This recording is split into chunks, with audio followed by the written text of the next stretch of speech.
And now a debate between the two major party candidates running to represent Minnesota's 1st congressional district. The 1st district stretches all the way across southern Minnesota. It includes cities like Rochester, Worthington, Albert Lea, Winona, and Owatonna. Alan Quist won the Republican primary in August, defeating State Senator Mike Perry. Quist is a retired political science professor. He also owns a farm with his son near St. Peter. Quist served 2 terms in the Minnesota House in the 1980s. He ran unsuccessfully for governor in 1994 and 1998. He ran for this same congressional seat 2 years ago, losing in the primary to Randy Demmer. Democrat Tim Walz is the incumbent in this race. Walz served 24 years in the Army National Guard. He earned a degree in social science education, leading to jobs teaching first in China, then Nebraska, and eventually Mankato. In 2006, he ran for Congress, beating incumbent Gil Gutnick. He is in his 3rd term now, serving on the Transportation and Infrastructure Committee as well as the Agriculture and Veterans Affairs Committees. Gentlemen, thank you both for being here. I appreciate your taking the time to enlighten the voters of the 1st District on where you stand on the issues. And let's start with an issue of vital importance to many of the voters in your district, the Farm Bill. Mr. Walz, the Senate passed a Farm Bill this past summer. The House recessed this past week without passing a Farm Bill. There has been a lot of opposition from Republicans, especially those who say it doesn't go far enough in cutting the amount of money spent on food stamps, which a lot of people did not realize is a big part of the Farm Bill. You have called your opponent an extremist for opposing the Farm Bill. Why is that? Well, I said it's the extremist politics that say it's all or nothing, I think. What the public wants is they want us to get together, get our jobs done, get a good bill that works. And we've seen the agriculture, the FAST Farm Bill worked incredibly well, the successful nature of it, both providing the safety net for farmers, providing the incentives, saving money in the Treasury, and making sure that the nutrition title was there. That's school lunches, senior lunches, and those that are out of work. 85% of those people receiving those benefits are working. 75% have children. And the problem was we passed this thing through. We did moderate. There were some that wanted bigger cuts. There were some that wanted less in cuts. I voted for the $16 billion in cuts that would lose some of the votes on the Democratic side, but it was a compromise. It saved $36 billion. It was agreed 35-11, hugely bipartisan, and we simply didn't even get a chance to debate it on the floor. It wasn't that we didn't get to say yes or no. It wasn't even brought up, and I think that's unfair to our constituents. Mr. Quist, is it extreme to oppose the Farm Bill? Do you think there should be much deeper cuts in the food stamps, for instance? Tom, it's not, I mean, it is a matter of cuts, but I'm going to first ask that we not have, as Mr. Walz is doing here, the labels, the name calling. Extremist is just name calling.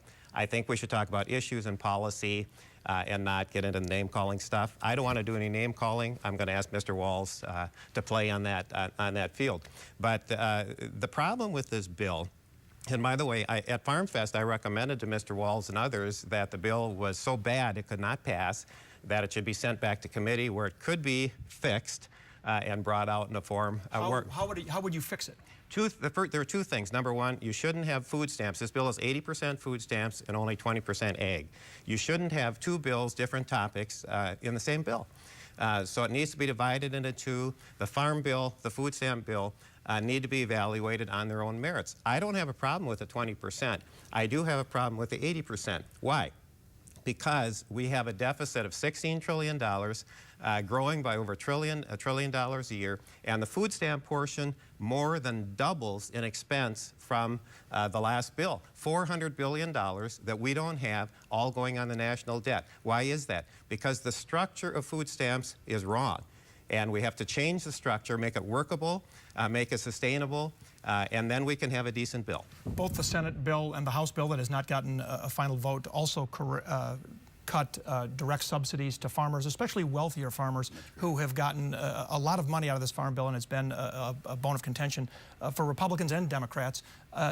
Do those cuts go far enough, or should they go further, the cuts in subsidies to farmers? I think we're getting, I'd probably like to see them a little deeper, but it's the nature of what people know is democracy is predicated on compromise. It's the glue that holds us together. So I'm willing to work with my my colleagues that we did in the House. I think the big thing to note on this is that every major farm and nutrition group approved of this bill, from Farm Bureau to Farmers Union, corn growers to Channel One food banks, and so we reached a compromise on it. It's the problem, though, with the brinkmanship where we don't get it, and if it's not all my way, we're not going to do anything. So it can certainly always be better. No bill is perfect, and I think I introduced some amendments. Some of them were adopted, some of them weren't. I introduced them in a bipartisan manner, and we worked hard, Kristi Noem and I, on some beginning farm and ranch rancher stuff. That's how it should work. Mr. Quist, you have received hundreds of thousands of dollars in subsidies through the federal farm program. Do the cuts go deep enough? The cuts in the farm section are things I support. But the problem isn't in the 20%, and I've never criticized the 20% of the bill that deals with ag policy. The problem is in the food stamp portion. And there are two big problems there. One is that all the incentives are to get more people on food stamps, and really government should want to get people off of welfare, not on. The second problem is that the way the guidelines are written in terms of eligibility, we actually have no way of knowing if the food stamps are going to the people that need them. And if I have time, I would love to explain in detail why that is true. But the way the food stamp bill is organized is totally broken. It needs major reform, and I'm the guy that can do that because I understand how this works. Let's shift our focus to the deficit, which I think there are some elements of that going on here with the Farm Bill. Mr. Walz, the deficit we learned in early September now stands at $16 trillion. It has grown by more than $1 trillion a year under President Obama, despite the fact he said he would cut the deficit in half during his first term in office. Why has that not happened? Have the stimulus programs that have cost billions and the Affordable Care Act that is going to be very expensive, have those contributed to the deficit? No, they've actually turned it away. We saw the policies that led to this. The day that President Obama took office, we lost 800,000 jobs that month. We were at $1 trillion. The policies that were taking us down that road, that was the reckless policies, overspending. What we needed to do was the deficit matters, and I've been talking about this my entire career there. I think what people understand is what really happens on this is it's not as all the spending, and yes, we need to rein some of that in. There's been excess spending. There was wars that were not paid for. The problem was the revenues dropped out. When the revenues dropped out, we've never fought a war. No nation has ever fought a war and cut taxes at the same time. And the tax cuts on the top 2%, there's no economic evidence to show that they have job creation. So it's a combination of balanced approach. I think it's a Simpson-Bowles approach. I voted for $2 trillion in cuts. I wanted 4.7 in the big deal. We couldn't get that. But I think the only way you're going to get this done is by folks who can work together and compromise. Mr. Quist, can you work together and compromise, and can you only solve the deficit problem with cuts alone? Well, no, but nobody has a better record of bipartisanship and compromise than me. I mean, I was the author of the bill in Minnesota that created the Department of Jobs and Training, intended to get people off of welfare and get them to be self-sufficient. The non-smoking bill I was author of, the bill that legalized homeschooling, all very bipartisan compromise-type bills. Compromise and bipartisanship are my middle names. So yeah, we proceed like that. But you have to do two things. We have to shrink the spending. You can't just, I mean, we have to raise the income, but we have to shrink the spending. Historically, the federal government has spent about 19% of the GDP. We're now up to 24% of the GDP. We can't afford that. So we have to get back down to 24%, or back down to 19%, and then we need to create the policies that allow small business to create jobs. Small business is the engine of free enterprise of our country. We need to free them up.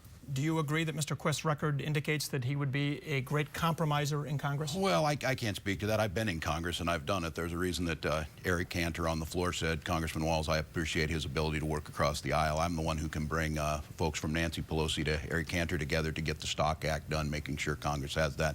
I think the public, what they ask of this is, they want me to ask and do their job. They wanted me to move a transportation bill forward. I was able to build that, and they wanted to make sure that we care for these veterans, and I think I probably established a reputation as being the leading member of the House on veterans issues. So I can only speak to my record, and I think the people in the 1st District know that's how I conduct myself. Let's talk about the Health Care Reform Act, the Affordable Care Act as it's known, or Obamacare. It's known by a number of different names. If you are elected to Congress, Mr. Quist, would you urge the complete repeal of that, or would you keep some things like the dependent coverage and some of the things, the pre-existing coverage that a lot of people, even Republicans, find favorable? Well, I would urge complete repeal, but I call it the Unaffordable Care Act. I think that's the fair way to look at it, because the last CBO price tag was $1.7 trillion over the next 9 or so years. We don't have that. We are broke, and we're spending on credit cards, and the credit card line is about gone. But my biggest complaint with the Affordable Care Act is that it has a huge marriage penalty in it. A couple, 2 people making $60 grand a year, evenly divided, private insurance, will pay $10,425 more for their health care if they're married, as opposed to living together unmarried. Bottom line, in the tax credits, 86% of the credits go to people unmarried only 14% go to married people. This is discrimination against married people. It should never happen, and I am just astounded that this Congress would engage in that kind of discrimination. Mr. Walz, is the Affordable Care Act affordable? It will certainly cover millions of more Americans, but a lot of people say it does nothing or very little to reduce the cost of health care. Well, I think the issue here is on this is quality over quantity in healthcare, and certainly I think if you want to know is it going to save, here's the real question: is when the Mayo Clinic stated that the current system we had before was unsustainable in its entirety. What we're trying to do, and the portions in there of incentivizing well care, incentivizing the front end of this, incentivizing making sure that care is treating what it's for and that we're measuring outcomes and paying accordingly. That's why if you go to the Mayo Clinic, you pay $6,000 for the same exact thing you pay in McClellan, Texas for $18,000, even though we get better care. The old system incentivized and paid for redundant care, repeat visits. And so what the Affordable Care Act did was streamline and start to do that. And I always say, as my good friend and I would say mentor on this issue, Senator Durenberger always says, is healthcare reform is a journey, not a destination. And so I think moving in that right direction, but I think the thing that I have to say is that full repeal of throwing off 50 million people, of going back to where we have pre-existing conditions is unsustainable. I'm certainly always willing to go back and reform where we can make it better. All right, Mr. Walz, Mr. Quist, stay right where you are. We're going to be back in just 2 minutes, and we're going to talk about tax cuts that are set to expire in January. We'll find out where the two candidates stand on that when we return in just a moment.